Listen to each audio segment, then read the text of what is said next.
She skillfully sneaked into the bathroom late at night, connected to her husband's archive-checking video call.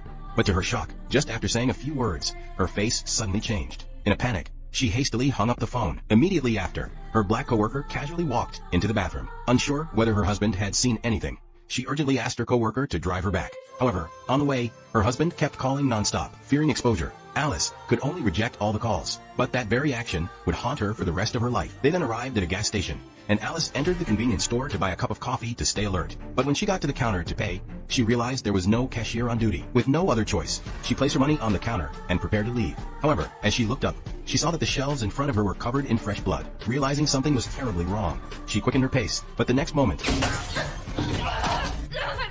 a bullet, fired from an unknown direction, struck her arm. Despite the excruciating pain, she crawled behind the shelves to hide, but another bullet hit her in the head. She screamed, frantically looking around, and noticed a bullet hole in the glass nearby. Realizing she was still in the sniper's range, she immediately dropped to the floor and hid behind a nearby shelf. She then took off her coat and used it to bandage the wound, screaming her coworker's name at the top of her lungs. Meanwhile, John was sitting in the car, listening to music, completely unaware of her cries for help. Desperate, she fixed her gaze on her phone, lying on the ground. Using her right hand to support her body, she slowly crawled toward the phone. Just as she was about to grab it, another bullet came flying toward her. The killer's shot shattered any remaining hope she had. As she sat helplessly on the floor, not knowing what to do, a man's voice suddenly came from behind the counter.